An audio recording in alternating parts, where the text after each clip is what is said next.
From West Asia, we shift our focus to Southeast Asia, where youth protesters have gripped multiple cities in Indonesia. These protests, called Dark Indonesia, are against President Prabowo Subianto's policies. Clad in black, hundreds of students and activists rallied in major Indonesian cities, including the capital Jakarta, carrying posters and chanting slogans against President Prabowo. At the heart of this protest is the president's flagship program of giving free meals to students to help fund this $28 billion project, which will reach 82 million people when fully implemented. President Prabowo instructed his government to cut spending by $19 billion.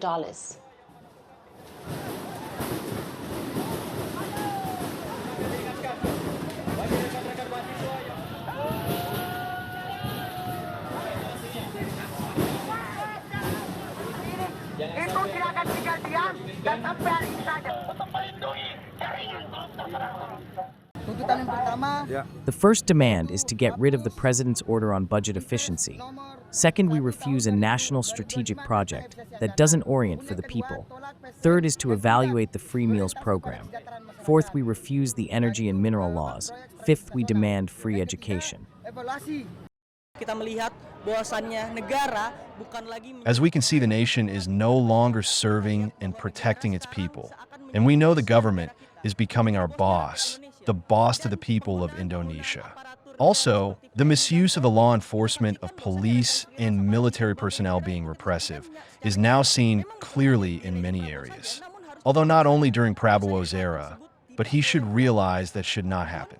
Now we are seeing Dark Indonesia being triggered by the president's order on budget cuts or efficiency, which also affects important sectors such as education and health.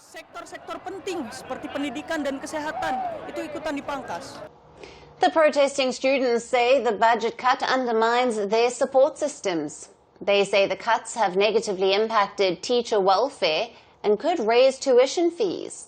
However, the president's office has denied this.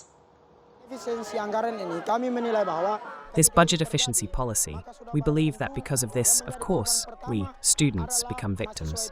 Because one of the impacts of this policy is budget cuts in the education sector. When that happens, then, of course, the first thing to happen next is that tuition fees will soar high. As part of the cuts, Indonesian officials have scrapped infrastructure projects and cancelled scholarships. The budget for higher education, science and technology has been cut by a fourth and has been reduced for primary and secondary education ministry.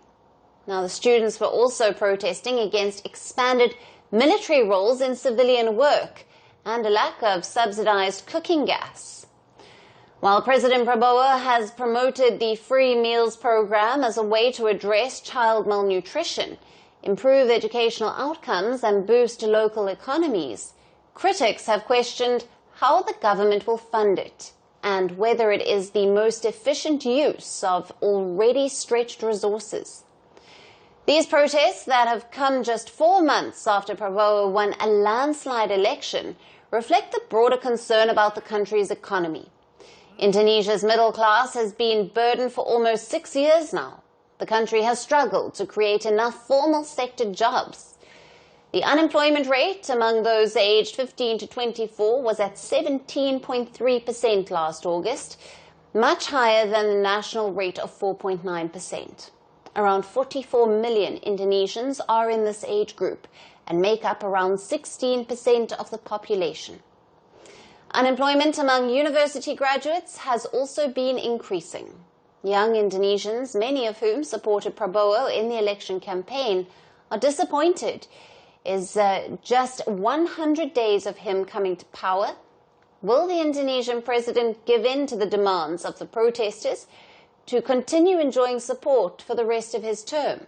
Or will the Southeast Asian nation witness for a larger people's movement? I have made the decision of a military operation. Putin's aggression against Ukraine will end up costing Russia dearly.